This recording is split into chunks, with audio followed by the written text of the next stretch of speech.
అది తెలంగాణలో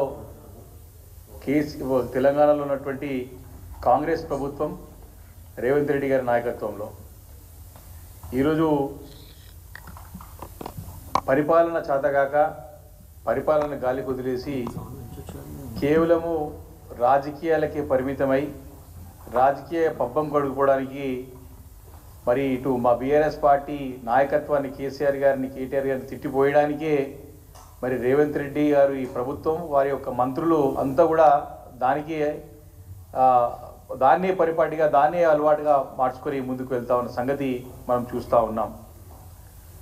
రాష్ట్రంలో అనేక సమస్యలుతో కొట్టుముట్టాడుతూ ఉంటే దాన్ని పరిష్కరించలేక దాన్ని ఎదుర్కోలేక మరి రాజకీయ ఆరోపణలు రాజకీయంగా ప్రత్యారోపణలకే వారన్నీ కూడా మరి మార్గాన్ని సుగమం చేసుకుంటూ ఆ మార్గంలోనే నడుస్తూ ఉన్నారు.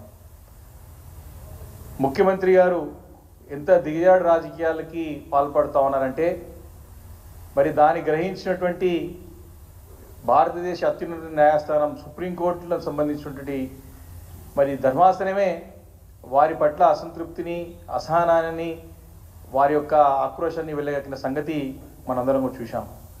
అంటే ముఖ్యమంత్రి స్థాయిని దిగజార్చే విధంగా వారి వ్యాఖ్యలు అంటే వారు స్వతహాగా ఒక వ్యక్తిగా రేవంత్ రెడ్డి గారు అంటే ఇబ్బంది లేదు, కానీ ఒక ముఖ్యమంత్రి హోదా నుండి ముఖ్యమంత్రి యొక్క పదవిని అప్రతిష్ట పాలు చేసినటువంటి సంగతి మనందరం గమనిస్తూ ఉన్నాం. దానికి తెలంగాణ ప్రజలందరూ కూడా బాధపడుతున్నారు. డే 1 నుండి కూడా మరి ప్రతి సందర్భంలో కూడా మరి అన్ని రంగాల వారు రాజకీయ నాయకులతో పాటు మేధావి వర్గంతో పాటు అన్ని రంగాల వారు కూడా ముఖ్యమంత్రి వారి భాషని తీవ్ర అభ్యంతరం వ్యక్తం చేసుకుంటూ ముఖ్యమంత్రి హోదాలో ఉన్నప్పుడు హుందాగా ఉండాలా, ముఖ్యమంత్రి హోదాలో ఉన్నప్పుడు బాధ్యతాయుతంగా ఉండాలని చెప్పేసి పదే చెప్పిన సందర్భాలు అనేకం ఉన్నాయి. కానీ వారి యొక్క బుద్ధి మార్చుకోక వారు ఇంకా కూడా అదే రకంగా ప్రవర్తించుకుంటూ పోతూ ముందుకు నడుస్తూ మరి వారికి ముఖం చాటేసే విధంగా వారికి ముఖం లేక ఇంకా ముఖ్యమంత్రి గారు ఎందుకంటే అవినీతితో మరి వారి పదవి తెచ్చుకొని అవినీతికి పాల్పడి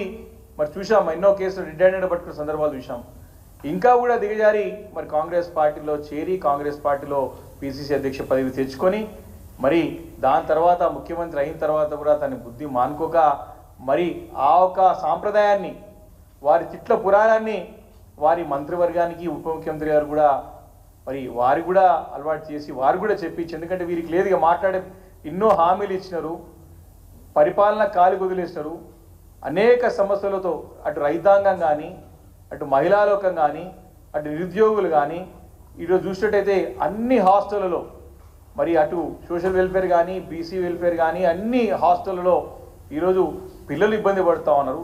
ఈ రకంగా ఈరోజు అతి భారీ వర్షాలతో ప్రజలు కొట్టుమిట్టాడుతూ ఉన్నారు, ఇబ్బంది పడుతూ ఉన్నారు. వీటన్నిటిని కూడా అడ్రస్ చేయలేక తిట్ల పురాణానికి వారితో పాటు వారి మంత్రులను కూడా మరి ఉసుగొల్పే విధంగా రేవంత్ రెడ్డి గారు చేస్తున్న ప్రయత్నాన్ని మేము తీవ్రంగా ఖండిస్తూ ఉన్నాం, వ్యతిరేకిస్తూ ఉన్నాం. ఇంత భారీ వర్షాలు అవుతుంటే భారీ వర్షాలు పడతాయని వారం రోజుల నుంచి కూడా పదే వాతావరణ శాఖ హెచ్చరిస్తూ ఉన్నది. దీనిపైన ఒక ముందస్తు ఏర్పాట్లు లేవు. దీని విపత్తును వస్తే ఏ రకంగా ఎదుర్కోవాలని చెప్పేసి ఒక ప్రణాళికలు లేవు. క్షేత్రస్థాయిలో అధికార యంత్రాంగాన్ని అప్రమత్తం చేసినటువంటి మరి దాఖలా కనపడతలేవు. కేవలం టెలికాన్ఫరెన్స్ నిర్వహించుకొని చేతులు దులిపేసుకొని మరి వారు ఇంకా రాజకీయాలకు పాల్పడే ప్రయత్నం చేస్తూ ఉన్నారు. కాబట్టి దీన్ని బీఆర్ఎస్ పార్టీ ఇప్పటికైనా ముఖ్యమంత్రి గారు అన్ని జిల్లాల్లో ఉన్నటువంటి అటు యంత్రాంగాన్ని కానివ్వండి, అన్ని జిల్లాల్లో ఉన్నటువంటి మరి మంత్రులను కానివ్వండి అలర్ట్ చేసి క్షేత్రస్థాయిలో ఉండి ప్రజలకి అండగా ఉండాల్సినటువంటి బాధ్యతని వారు ఇమ్మీడియట్గా చేయాల్సిందిగా ఈరోజు బీఆర్ఎస్ పార్టీ డిమాండ్ చేస్తూ ఉంది. మరి నిన్న మొన్న చూసినట్టయితే రేవంత్ రెడ్డి గారు వారికి ఎందుకంటే వారు అనేక వాగ్దానాలు చేశారు ఎన్నికల ముందు. మరి వచ్చిన తర్వాత కూడా వాగ్దానం నెరవేర్చకపోగా మరి వారు చేస్తున్నటువంటి ఒక పరిపాలన చూసి కూడా ప్రజలు అసహ్యించుకునే విధంగా ఎవరివైనా సరే అందరూ కూడా ఈరోజు కుగ్రామంలో ఉన్నటువంటి గ్రామ స్థాయి నుంచి కూడా పట్టణాల వారికి మహానగరం హైదరాబాద్ వారు కూడా ప్రతి ఒక్కరు కూడా ఎంత చక్కగా పరిపాలన సాగుతూ ఉండే బీఆర్ఎస్ ప్రభుత్వంలో కేసీఆర్ నాయకత్వంలో చక్కగా మేము శాంతియుతంగా ప్రశాంతమైన స్వేచ్ఛయుత వాతావరణంలో హాయిగా బ్రతుకుతూ ఉండే ఏం కర్మ పట్టింది మాకు కొత్త ప్రభుత్వం వచ్చి మార్పు అని రాజులు వచ్చి మా బ్రతుకులు చింద్రవందరం చేస్తా ఉన్నారని చెప్పేసి కూడా అందరూ కూడా బాధపడుతున్న పరిస్థితులు ఏర్పడ్డది. ఎవరు కూడా ఎక్కడ పోయినా సరే కేసీఆర్ గారిని గుర్తు చేసుకుంటారు, యాద్ చేసుకుంటా ఉన్నారు.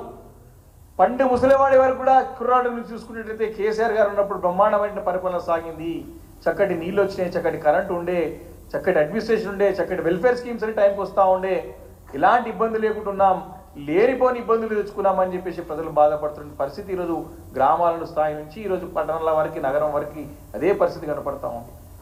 మరి దానికి వారు చెప్పుకోలేక, మాట్లాడలేక మంత్రుల్ని ఉసగలిపి వారితో తిట్ల పురాణం అందుకునే ప్రయత్నం చేస్తూ ఉన్నారు. మరి మొన్న ఒక మంత్రి మాట్లాడినాడు, మరి నిన్న మరి ఉప ముఖ్యమంత్రి గారు మాట్లాడుతూ ఉన్నారు. కేసీఆర్ గారు ప్రజాక్షేత్రంలో ఎన్నో అని అందరూ కూడా ఈరోజు సమస్యలతో, ఇబ్బందులతో రైతాంగం అంతా కూడా చింద్రవందనం అయిపోయినారు. నిరుద్యోగులు ఇబ్బంది పడుతూ ఉన్నారు, మహిళలకు ఇబ్బంది పడుతూ ఉన్నారు, పిల్లలు హాస్టల్లో మరి ఎలుకల కొరికి వారి ప్రాణాలకి తెచ్చుకుంటా ఉన్నారు. డెంగ్యూ వ్యాధులు పెరిగిపోతూ ఉన్నాయి, మలేరియా వ్యాధులు పెరిగిపోతూ ఉన్నాయి.